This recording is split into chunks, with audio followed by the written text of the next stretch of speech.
Sebelum kakak lanjut materi PAI kelas 8, jadi kakak ada permainan.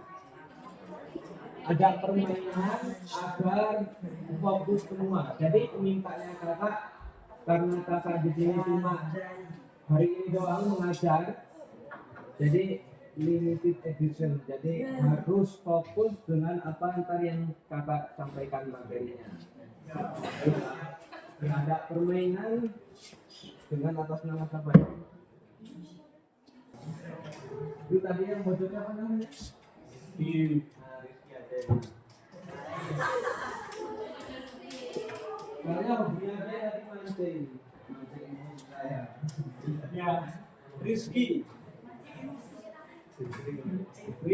ya. Jadi dengerin semua permainannya.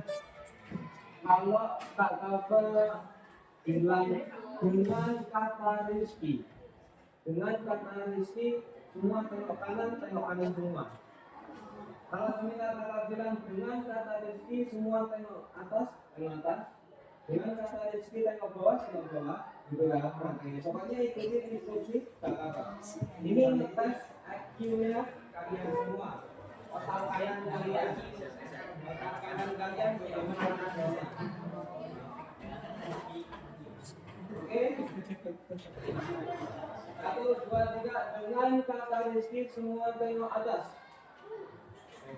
Tengok atas semua. Dengan kata Rizky semua tengok kanan. Dengan kata Rizky semua tengok kanan. Ya, kan? Ini masih bermasalah tangannya. Dengan kata Rizky semuanya tengok bawah. Dengan kata Rizky semuanya mijetin temannya sebelahnya.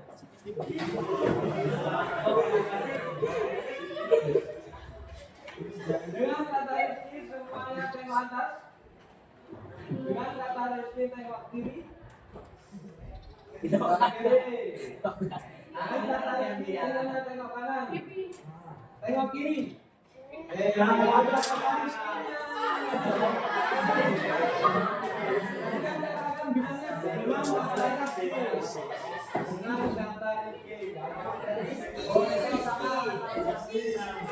Ulangi lagi, masih banyak yang salah. Dengan kata Rizky semuanya angkat tangan kanan. Dengan kata Rizky semuanya tengok atas. Tangannya jangan dibentuk.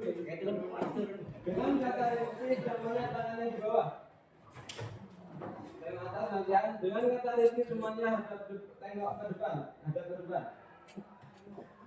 Dengan kata Rizky semuanya tengok kiri. Angkat kedua tangan. Ya.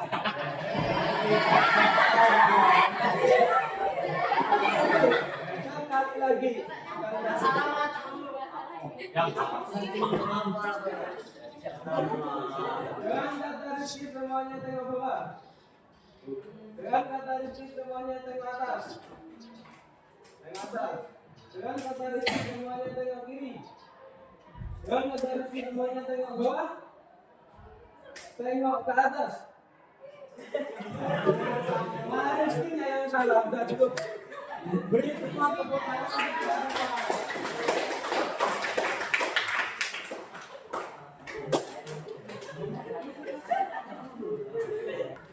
Materinya itu nyampe mana? Dari Pak Amin. Sampai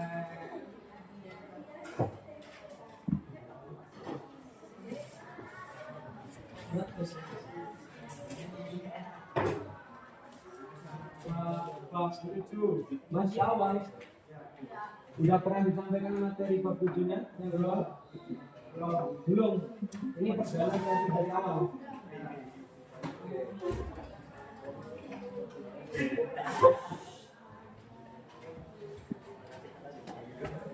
Jadi metode yang akan kakak bawa, gimana nih? Metode belajar yang akan kakak bawa di sini itu metodenya metode ceramah yang awal. Awal pastinya metode ceramah karena di sini mapelnya mapel PAI itu pastinya ada penyampaian materi terlebih dahulu, kemudian Ntar ada tugasnya 1 juta. Makanya harus fokus. Ntar ada tugasnya. Biasanya kalau pamit ya metode ceramah juga, ketika penyampaian materi banyak metode ceramahnya juga. Bab 7 mengenai meyakini Nabi dan Rasul Allah menjadi generasi digital yang berkarakter. Jadi kalian harus paham dulu dengan bahasa Nabi dan Rasul itu apa tadi? Tahu nggak? Kan di sini bahasanya Nabi dan Rasul ya. Berarti kan ada 2 aktor di sini. Ada Nabi dan Rasul. Nah, berarti kan antara Nabi dan Rasul ini kan beda. Karena di sini ada pemisahnya bahasanya dengan dan redaksinya. Berarti antara yang namanya Nabi dan Rasul itu beda. Ada yang tahu Nabi itu apa? Diberikan oleh Allah dirinya sendiri. Dan Pak Rasul.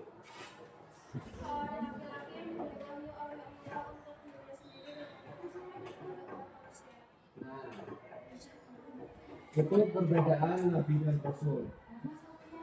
Nah di bab 7 ini kita harus meyakini adanya Nabi dan Rasul Allah menjadi generasi digital yang berkarakter. Kenapa di sini menggunakan bahasa menjadi generasi digital yang berkarakter? Kenapa bab ini mengambil bahasa generasi digital yang berkarakter? Karena di eranya kita sekarang ini adalah era digital ya. Kita ini itu dibilangnya itu dengan bahasa gaulnya itu adalah Gen Z. Gen Z, ada yang pernah dengar bahasa Gen Z? Ya, Gen Z, misalnya Z, Gen Z. Nah, Gen Z itu artinya kan orang-orang yang di situ maunya praktis. Maunya praktis, itu Gen Z. Apa-apanya pengennya praktis. Ya seperti kayak kita ini. Belajar, tinggal searching aja lah. Ngerjain soal, tinggal searching aja lah apa yang nggak ada dalam buku kan. Nah, jadi di bab 7 ini kita disuruh adanya Nabi dan Rasul itu dijadikan sebagai referensi patokan ukuran kita untuk berera digital di era sekarang ini. Jadi kita menggunakan digital, menggunakan sosmed itu harus berpatokan sama Kanjeng Nabi, sama Nabi karena jadi biarin sosmednya kita ini, kita main sosmed itu biarin ada akhlaknya di sosmed gitu loh. Artinya dari bab 7 ini, capaian yang ada di bab 7 ini itu seperti itu. Jadi ketika kita menggunakan digital bersosmed itu harus dihadirkan sifat-sifatnya Kanjeng Nabi, sifat-sifatnya Nabi di ketika kita bersosmed. Itu yang dimaksud dari bab 7 ini.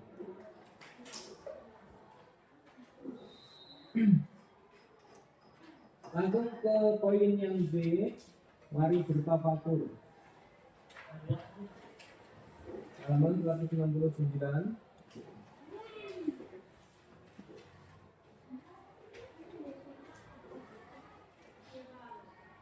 Nah, ini ada kisah cerita. Setelah kisah cerita ini, hendak ada beberapa orang yang mau nambah nilai, dan ada tugas untuk mengambil natijah ataupun intisari dari kisah ini hubungan dengan bab yang akan kita bahas.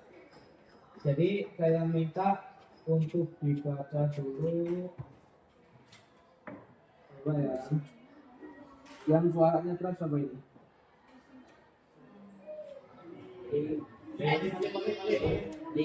Valid.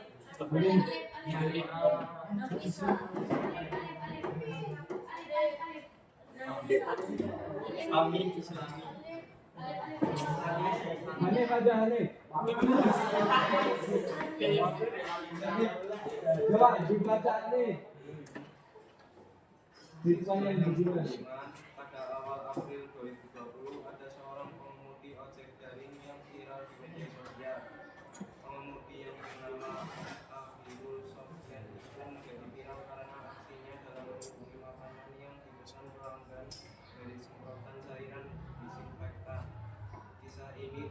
di kota Batam, Kepulauan Riau. Kisahnya bermula dari pesanan yang diterima Abiru Sofyan. Ada seorang pelanggan yang memesan makanan cepat saji melalui jasa pesan antar ojek daring. Setelah makanan selesai dikemas, Sofyan segera menuju ke alamat pemesanan. Namun ketika Sofyan sudah menata makanannya di pinggir jalan, tiba-tiba datang mobil yang menyebabkan siren disampaikan. Melihat mobil itu mendekati dirinya, Sofyan segera memeluk makanan yang dibawanya demi melindunginya agar makanan itu tidak rusak. Tanpa disadari oleh Abiru Sofyan, aksinya melindungi makanan bersama pelanggan itu direkam oleh seseorang. Orang itu kemudian memasang video yang direkamnya itu di media sosial melalui akun Instagram Hasan. Ternyata video itu banyak disukai oleh warganet sehingga menjadi viral. Video itu mendapatkan lebih dari 24.000 viewer atau penonton dari warganet. Berkat viralnya aksi Sofyan itu, ia pun mendapat apresiasi dari perusahaan ojek daring tempat ia bernaung. Perusahaan makanan yang dipesan Sofyan juga memberikan apresiasi kepadanya. Menurut Sofyan, ia mendapatkan apresiasi dalam bentuk uang yang bernilai jutaan rupiah atas dedikasi dan tanggung jawabnya yang viral di media sosial. Enggak dulu. Nih, sebelum Bapak suruh menyimpulkan dari cerita ini, Bapak mau tanya dulu. Ada yang udah tahu sifat wajibnya Nabi? Ada berapa? 4. Apa aja?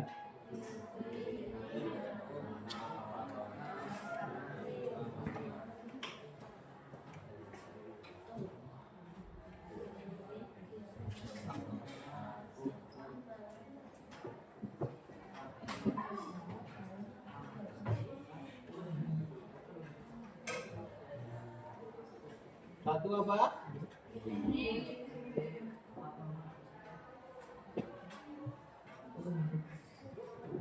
Dua?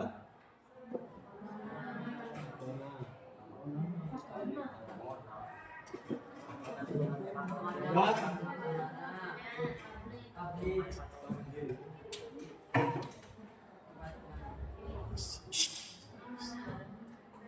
Terus?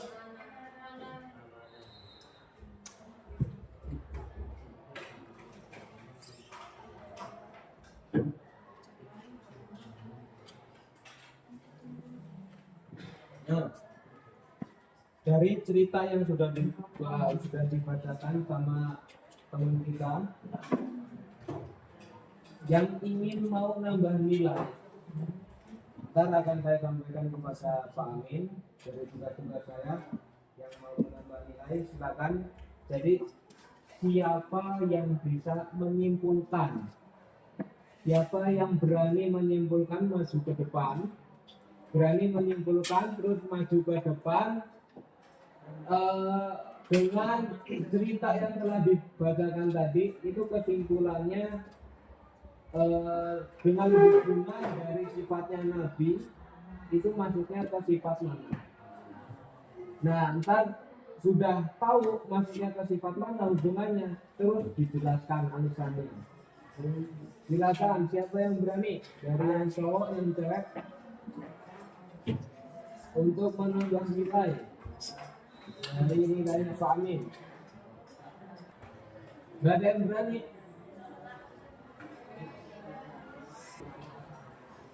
Itu tidur.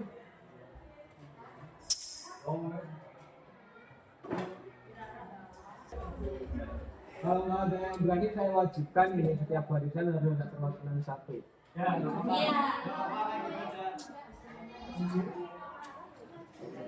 akan saya tunjuk berarti setiap barisan satu orang.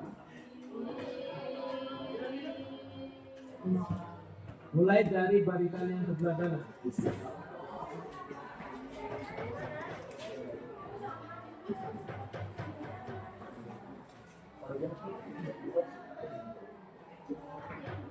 Oke, kamu yang pojok. Dan satu pojok.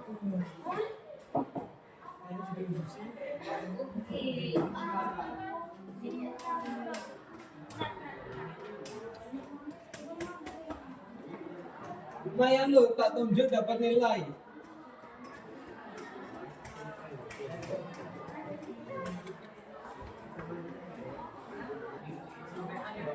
Apa tadi itu namanya yang Suki. Oh. Ayo Bu.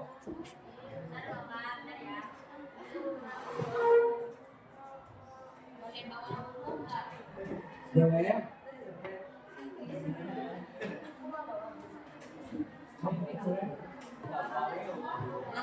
Habis ini yang cowok 2 orang. Silakan. Pilih temennya.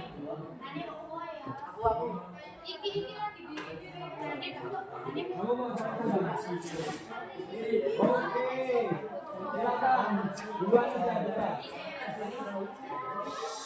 Jadi pertanyaannya apa tugas dari kakak kan suruh menyimpulkan cerita yang di sini itu apa hubungannya kok di buku ini ada cerita ini di dalam bab tentang masalah nabi. Jadi hubungan cerita ini dengan sifatnya nabi ini masuk ke sifat yang mana? Kemudian utarakan alasannya. Jadi dari kisah tersebut kita belajar bahwa kita harus melaksanakan tugas yang diberikan kepada kita sebaik-baiknya, dan orang pada cerita tersebut telah mencontohkan sifat wajib Nabi dan Rasul yaitu amanah, karena beliau sudah melindungi sama pelanggaran yang akan dilakukan dari cairan istighfar. Oke, lanjut ke depan. Apa namanya? Fabian. Saya minta kertas 1 lembar.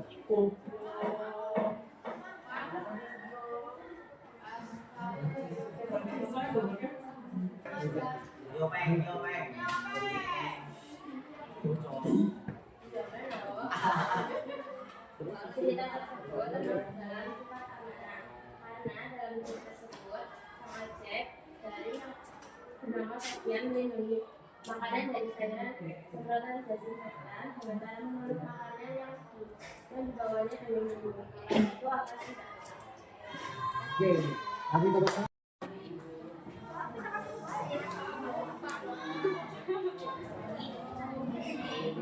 Assalamualaikum warahmatullahi wabarakatuh. Waalaikumsalam warahmatullahi wabarakatuh. Saya dari kelompok 1. Saya Rizky Maharani. Saya Devi Abdul Fitri. Saya Tiffany Abdul Fitri. Saya Apika Supriyadi. Saya Putri Aidayani. Saya Muhammad Utami. Dalam kelompok saya akan memilih mengekspresikan seni musik.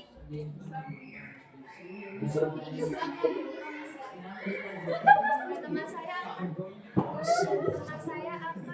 menyanyikan sholawat sebanyak sekali.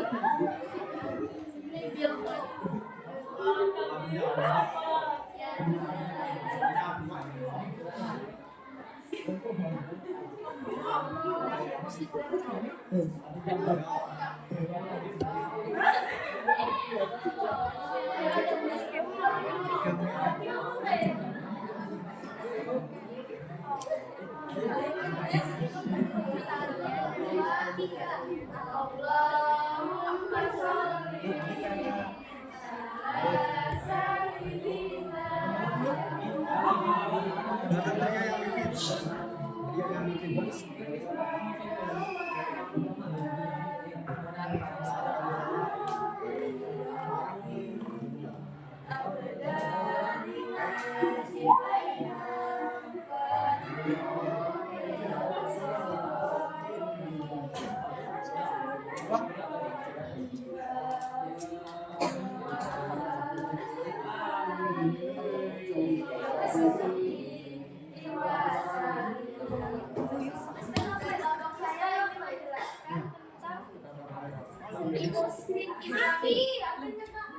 Musik Islami adalah jenis musik yang manfaat listrik dan lagu yang terkenal dengan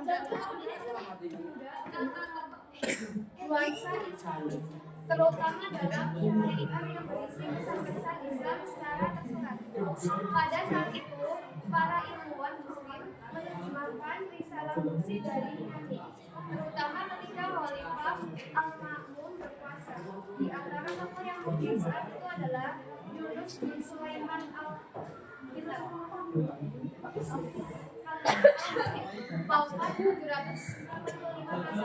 seorang pengarang musik pertama dalam Islam. Sekian dari kelompok 1. Wassalamualaikum warahmatullahi wabarakatuh. Waalaikumsalam warahmatullahi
wabarakatuh. Assalamualaikum warahmatullahi wabarakatuh. Waalaikumsalam warahmatullahi wabarakatuh. Akan kami dari kelompok 4 akan mengekspresikan tentang kesenian Islami, yaitu berupa seni musik yang akan dibawakan oleh teman kita Brian Fadli.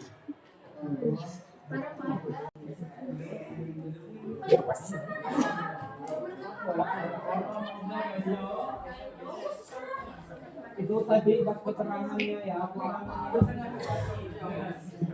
keterangannya disesuaikan sama yang kalian ekspresikan. Kalau misalnya diekspresikan adalah masyarakat, ya berarti terkait orang tadi yang diterangkan.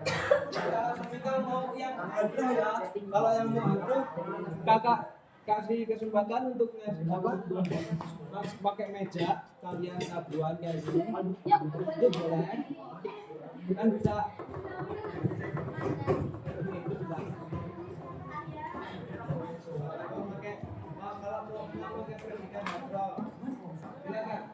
Assalamualaikum warahmatullahi wabarakatuh.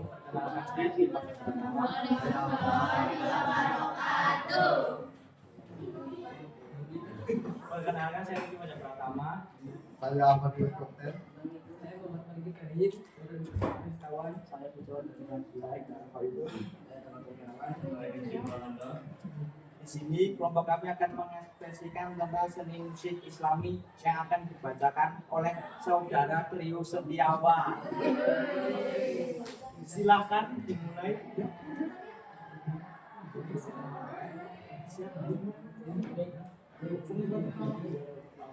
Allahumma sholli sallim ala sayyidina Muhammadin fil qulubi wa rabbina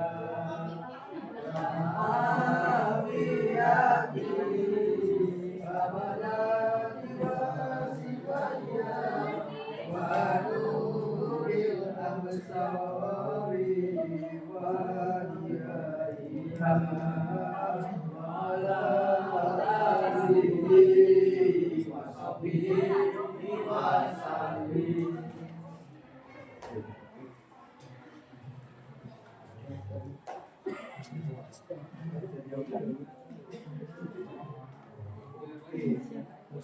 Jadi seni musik Islami.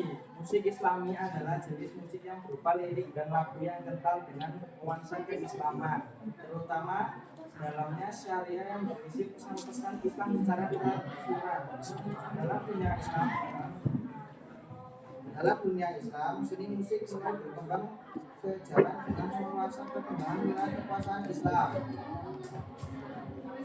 Seni musik berkembang pesat pada era kekuasaan dinasti Abbasiyah. Pada saat itu para imam Muslim menerjemahkan filsafat musik dari Yunani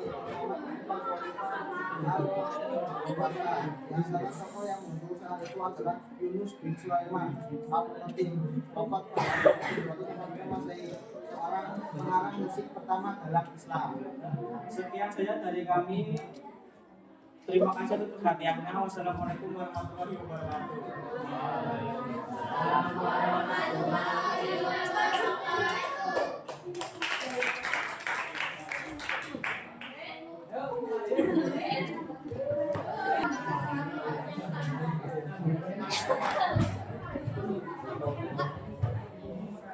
Assalamualaikum warahmatullahi wabarakatuh.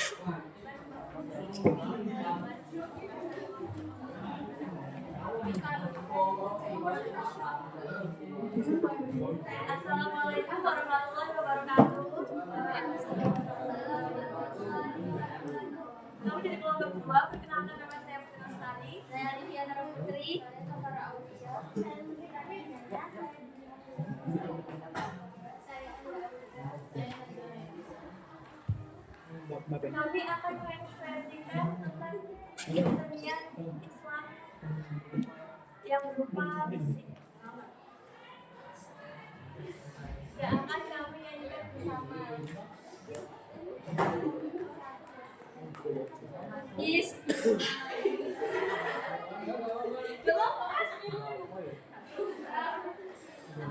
Allahumma rabbana bil Qur'an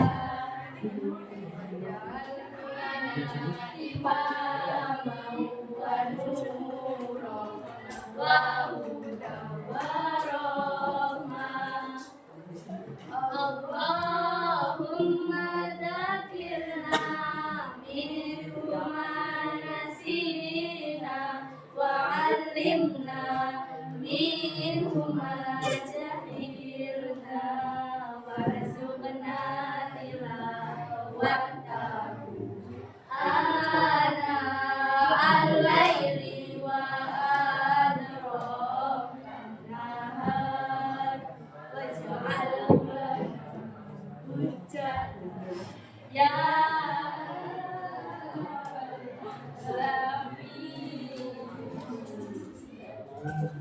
itu jelas musik Islamnya adalah jenis musik yang berupa lirik dan lagu yang benar yang menuansai keislaman, terutama dalam syairnya yang berisi pesan-pesan Islam secara keseluruhan. Islam mulai berkembang sejarah dan meluaskan dalam wilayah kekuasaan Islam. Musik berkembang pesat pada era kekuasaan dinasti Abbasiyah. Pada saat itu para imam risalah musik dari ulama ketika merupakan almarhum Suwasa. Di antara tokoh yang muncul saat itu adalah Yunus bin Sulaiman seorang pengarang musik pertama dalam Islam. Sekian presentasi dari kami. Kami akhiri. Wassalamualaikum warahmatullahi wabarakatuh.